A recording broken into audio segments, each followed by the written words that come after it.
Hi there. As part of our study of business and corporate objectives, let's have a think for a few minutes about the different factors, the internal, external influences that help shape what objectives are set for a business and whether or not they are achieved. Don't forget there is a hierarchy of objectives in business, and business objectives, or sometimes otherwise known as corporate objectives, these are set at the top level of the business. They are the intended outcomes of business strategy, and these then feed into the objectives and the activities for the different functional areas such as marketing and finance and operations and people. So business objectives, it's for the business as a whole, and if we've looked at our introductory video on corporate objectives, business objectives, we'll see that they can be a variety of different types. Sometimes they are financial based, for example, a target level of revenue, maybe a target level of profit. They can be related to the speed at which the business is growing. It could be the proportion of the market that the business owns, the market share. And of course, for a lot of businesses, particularly larger businesses, corporate objectives focus on the returns that shareholders gain. So is the value of the business increasing? Is the share price increasing? And increasingly important, does the business have an image, a reputation, for example, for CSR, that helps sustain the business's performance and future? Well, as students, you just need to have an awareness of the key influences on corporate objectives. So this slide and the next slide, I've just summarised them in a table, starting with internal influences. So you may want to pause the video and jot down some or all of these if you wish.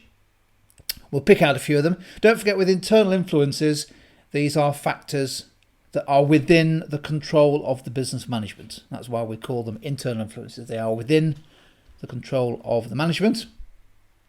Let's pick out a few. Well, let's start with business ownership, and clearly, depending on who the business owners are and what they want to achieve for the business, that's clearly going to be a very important influence on what objectives are set. So a small business that just has one owner and shares aren't sold to other people, for example, may be less concerned with share price than a multinational business with many thousands of shareholders, who will clearly be very interested in maximising the share price and the market capitalisation of the business. Ethical stance is an interesting one. So the attitude of the management, and more broadly, the ethical attitude and stance of the company and the culture in the business, is clearly going to impact on what objectives are set. And similarly, leadership. The people who make the corporate decisions, their attitude to risk taking, their experience within business is going to help shape and influence the objectives that are set. So there are quite a few there listed.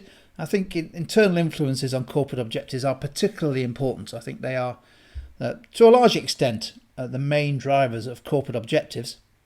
Compare and contrast that with external influences. Well, clearly all businesses are affected by changes in the external environment. However, it's not always the case that all of these influences, these external influences, will be significant at any particular point in time. Now, as when we're recording this, businesses are being impacted hugely by, in 2020, the COVID pandemic. So clearly, the economic environment and the social environment and the legal environment are very, very significant in terms of what corporate objectives can be set and what can be achieved. Thinking more broadly, the attitude of external investors in businesses to what business objectives ought to be is also an important influence. The so-called concept of short-termism, where you may have external investors, shareholders, putting pressure on the business to achieve sales, profits, market capitalisation in the short term, perhaps at the expense of a longer-term goal. And never forget the influence of competitors. When the board sits for their quarterly or monthly board meetings, they're going to be taking a look at how the main competitors are performing. And clearly competitor actions, competitor performance is going to help shape the objectives that are set for a business. There we go then. That was just a brief summary there of the main influences, internal and external, on corporate objectives.